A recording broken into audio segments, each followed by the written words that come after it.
Hello guys to welcome है आपका आज एक और लर्निंग वीडियो में। गाइस आज की इस लर्निंग वीडियो में हम बात करेंगे सपोर्ट और रेजिस्टेंस की, और डिटेल में समझेंगे कि सपोर्ट और रेजिस्टेंस किस तरह से काम करते हैं, किस तरह से आप लाइव मार्केट चार्ट पर सपोर्ट और रेजिस्टेंस ड्रॉ कर सकते हो, और साथ ही साथ किस तरह से यहाँ पर ट्रेड प्लान किया जा सकता है। तो सबसे पहले बात करते हैं सपोर्ट और रेजिस्टेंस की डेफिनेशन की, कि एक्चुअल में सपोर्ट और रेजिस्टेंस होता क्या है।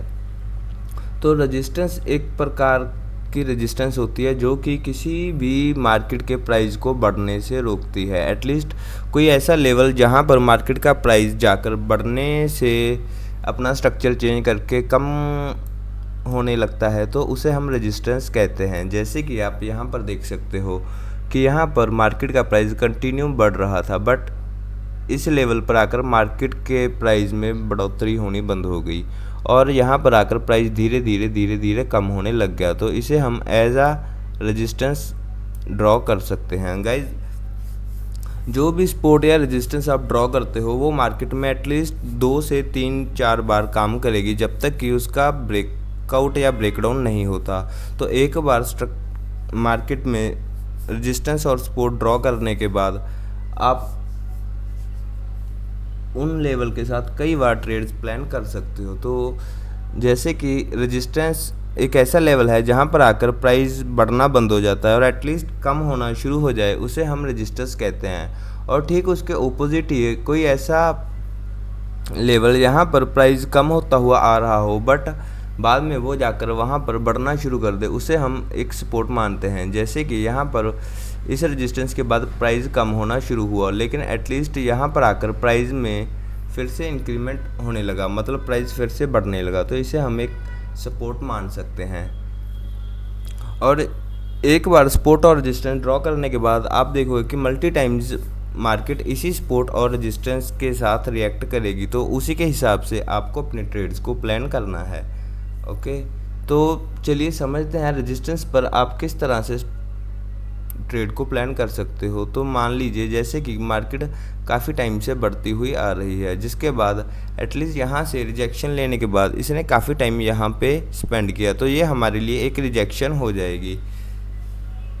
तो इसे हम एक रिजेक्शन की तरह ड्रॉ कर लेंगे, बिकॉज यहाँ पर हमें ध्यान में रखना है कि इस लेवल पर आने के बाद मार्केट के प्राइस में कमी आनी शुरू हो गई थी, मतलब मार्केट यहाँ से down side move last time में किया था। तो पॉसिबिलिटी है कि जब नेक्स्ट टाइम भी मार्केट यहाँ पर पहुँचेगी तो यहाँ से हमें एक डाउन साइड का मूव मिल सकता है। इसी तरह से सपोर्ट की बात करें तो सपोर्ट पर गिरती हुई मार्केट जब आती है तो उसमें हमें बाइंग देखने को मिलती है, और एक बार अगर मार्केट किसी लेवल से सपोर्ट लेता है तो दोबारा फिर उसी लेवल पर रिएक्ट तो ज़रूर ही करेगा।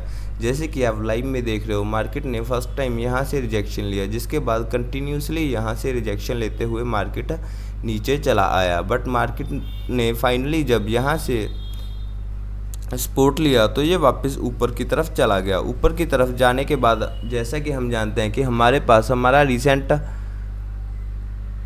रिजेक्शन यहाँ पर है, तो अगर आप इस सपोर्ट पे एक बाइंग का ट्रेड प्लान करना चाहो तो आपका टारगेट आपके रेजिस्टेंस तक का रहेगा। जैसे कि अगर यहाँ पर हमारी सपोर्ट है और रिजेक्शन हमारा यहाँ तक है, तो एटलीस्ट यहाँ तक का हम टारगेट रखेंगे, और अपनी सपोर्ट के ब्रेक होने के लिए स्टॉप लॉस हम यहाँ पर बहुत ही छोटा रखेंगे। बिकॉज क्रिप्टो मार्केट में सपोर्ट और रेजिस्टेंस बहुत ही ज़्यादा एक्यूरेट वर्क करती हैं। तो आप अगर क्रिप्टो या फोरेक्स में काम करते हैं तो सपोर्ट और रेजिस्टेंस का स्ट्रक्चर आपके लिए काफ़ी ज़्यादा फ़ायदेमंद रहेगा, बिकॉज क्रिप्टो और फोरेक्स में सपोर्ट और रेजिस्टेंस काफ़ी अच्छा वर्क करते हैं। जैसा कि आप अभी लाइव मार्केट में देख रहे हो, मार्केट ने इस लेवल से फर्स्ट टाइम सपोर्ट लिया, जिसके बाद ये एग्जैक्ट रिजेक्शन तक गया, और रिजेक्शन के बाद ही एक बार इसे हटा देते हैं। अब रिजेक्शन के बाद ही यहाँ से हमें सेलिंग देखने को मिली, तो आप इस रिजेक्शन के साथ एक सेलिंग का प्लान भी कर सकते हो, जिसमें आपको स्कैल्पिंग के लिए छोटे मोटे मूव्स मिल जाएंगे। बिकॉज अगर मार्केट ने किसी एक लेवल से एक बार सपोर्ट लिया है तो पॉसिबिलिटी है कि वो दोबारा भी उसी लेवल पर रिजेक्शन जरूर लेगा, और सेम अगर किसी लेवल से मार्केट ने एक बार सपोर्ट लिया है तो पॉसिबिलिटी है कि नेक्स्ट टाइम वहाँ पर आते हुए भी मार्केट में आपको थोड़ी बाइंग देखने को मिल सकती है। इनमें से एक और बात समझने वाली होती है कि अगर मार्केट किसी टाइम अपनी सपोर्ट को ब्रेक करके नीचे निकलता है तो नेक्स्ट टाइम के लिए वो सपोर्ट एक रेजिस्टेंस का काम करेगी। जैसे कि यहाँ पर हमारी एक अच्छी खासी सपोर्ट थी, तो नेक्स्ट टाइम मार्केट ने यहाँ पर आकर सपोर्ट का काम किया और एटलीस्ट यहाँ पे हमें बाइंग देखने को मिली। बट फाइनली जब मार्केट ने यहाँ इस सपोर्ट को ब्रेक कर दिया और नीचे ट्रेड करना शुरू कर दिया, उसके बाद ये सपोर्ट एक रिजेक्शन या रेजिस्टेंस की तरह रिएक्ट करेगी और आप देख रहे हैं कि मार्केट ऊपर आते आते इसी सपोर्ट से रिजेक्शन लेकर वापस नीचे गया और ये रेजिस्टेंस के साथ भी होगा। अगर कोई रेजिस्टेंस किसी रेजिस्टेंस को मार्केट ब्रेक करके निकलता है तो नेक्स्ट टाइम वो मार्केट सपोर्ट का काम करेगी। तो आपको ये भी ध्यान रखना है कि अगर सपोर्ट ब्रेक होती है तो उसके बाद वो रेजिस्टेंस का काम करेगी और अगर कोई रेजिस्टेंस ब्रेक होती है तो उसके बाद वो सपोर्ट का काम करेगी। तो यहाँ पर अभी लाइव मार्केट चल रही है और अगर हम यहाँ की बात करें तो मार्केट काफ़ी टाइम से यहाँ से गिरता हुआ आ रहा था, बट यहाँ पर मार्केट ने थोड़ा ऊपर जाने का कोशिश किया तो फाइनली यहाँ पर मार्केट को एक और रिजेक्शन मिल गया। तो हम यहाँ से अपनी एक छोटी रेजिस्टेंस ड्रॉ कर सकते हैं, जिसके बाद मार्केट ने यहाँ पर नीचे आने के बाद एटलीस्ट इस लेवल से फिर से एक सपोर्ट लिया है। तो यहाँ पर हम इसे एज अ सपोर्ट सेलेक्ट कर सकते हैं। अब आप देख सकते हैं कि मार्केट सपोर्ट लेने के बाद कंटिन्यूसली ऊपर तो जाता रहा, बट फाइनली अपनी रिजेक्शन के पास से फिर ये वापस आ रहा है और इसी तरह से रेजिस्टेंस काम करती है। बिकॉज यहाँ पर एक बार सेलर्स बैठे हैं जो कि अपने सेलिंग ऑर्डर्स के साथ यहाँ पर बैठे होंगे, जिस वजह से जब सपोर्ट से मार्केट रेजिस्टेंस तक आएगा तो उसका थोड़ा नीचे आना तो पॉसिबल है। इसीलिए इसी तरह से आप सपोर्ट और रेजिस्टेंस के साथ यहाँ पर अपने ट्रेडिंग प्लान कर सकते हो। बिकॉज अगर अब इस रिजेक्शन के साथ मार्केट और नीचे आती है तो एटलीस्ट इस सपोर्ट पर आकर आपको एक बार फिर हल्की सी बाइंग देखने को मिल जाएगी। अगर यहाँ से ये सपोर्ट ब्रेक होती है तो फिर ये रेजिस्टेंस का काम करेगी और इसी तरह से अगर ये मार्केट इस रेजिस्टेंस को ब्रेक करके ऊपर की तरफ निकलता है तो ये रेजिस्टेंस नेक्स्ट टाइम सपोर्ट की तरह काम करेगी। और इसी तरह से आप सपोर्ट और रेजिस्टेंस को आइडेंटिफाई करके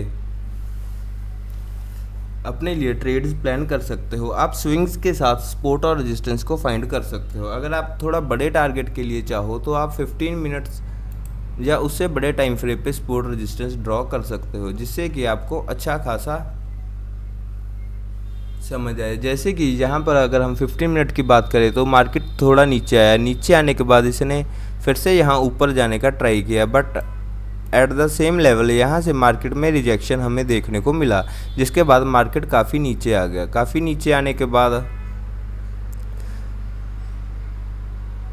फाइनली मार्केट ने इस लेवल से फिर से सपोर्ट लिया, बट अपनी रेजिस्टेंस से रिजेक्शन लेता हुआ मार्केट यहाँ से वापस सपोर्ट के नीचे आ गया और सपोर्ट के नीचे ट्रेड करना शुरू करने के बाद यहाँ पे अगर आप देखोगे तो क्योंकि ये सपोर्ट अब टूट चुका है तो इस सपोर्ट ने एज अ रिजेक्शन काम किया और प्राइस को अपने ऊपर सस्टेन नहीं करने दिया, जिसके बाद मार्केट फिर से नीचे की साइड ट्रेड करना शुरू कर गया। गाइज इसी तरह से आप सपोर्ट और रेजिस्टेंस के बेसिस पर क्रिप्टो और फॉरेक्स में अपनी ट्रेड्स प्लान कर सकते हो। Because crypto and forex market में सपोर्ट एंड रेजिस्टेंस काफ़ी ज़्यादा अच्छे से काम करता है। अगर आप थोड़े बड़े टारगेट चाहते हैं तो सपोर्ट और रेजिस्टेंस को बड़े टाइम फ्रेम पर यूज़ कर सकते हो। आप जितना बड़े टाइम फ्रेम पर सपोर्ट और रेजिस्टेंस को यूज़ करोगे उतने बड़े टारगेट्स आपको मिलने की पॉसिबिलिटी है, बट जितना बड़ा आप टाइम फ्रेम यूज़ करोगे सपोर्ट और रेजिस्टेंस के साथ आपका स्टॉप लॉस भी उसी हिसाब से छोटा बड़ा बनेगा।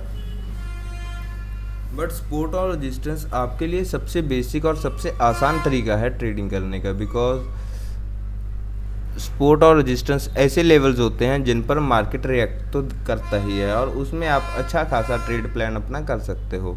तो गाइज आई होप आपको सपोर्ट और रेजिस्टेंस का ये सबसे सिंपल और आसान तरीका समझ में आ गया होगा। तो अगर आपको वीडियो अच्छा लगे तो वीडियो को लाइक ज़रूर करें और इसी तरह के और ट्रेडिंग लर्निंग वीडियोज़ के लिए हमारे चैनल को सब्सक्राइब ज़रूर करें। आप हमारे साथ डेली लाइव ट्रेडिंग स्ट्रीम भी ज्वाइन कर सकते हैं जिसमें हम फॉरेक्स, क्रिप्टो और इंडियन मार्केट्स में भी ट्रेड करते हैं। तो गाइज़ वीडियो कैसा लगा हमें कमेंट करके ज़रूर बताएं और अगर आप वीडियो के रिगार्डिंग या सपोर्ट रेजिस्टेंस ट्रेडिंग के रिगार्डिंग किसी भी तरह का कोई भी क्वेश्चन हमसे पूछना चाहते हैं तो आप हमें कमेंट्स में बता सकते हैं। आपका जो भी डाउट होगा हम उसके लिए आपके लिए वीडियो ज़रूर लेकर आएंगे। तो गाइज़ अब मिलते हैं हमारी किसी और ट्रेडिंग लर्निंग वीडियो में ऐसे ही किसी सिंपल और अच्छे ट्रेडिंग कंसेप्ट के साथ। मेक श्योर आप चैनल सब्सक्राइब ज़रूर कर लें और अगर वीडियो अच्छा लगे तो इसे लाइक और ज़्यादा से ज़्यादा शेयर ज़रूर करें। ओके।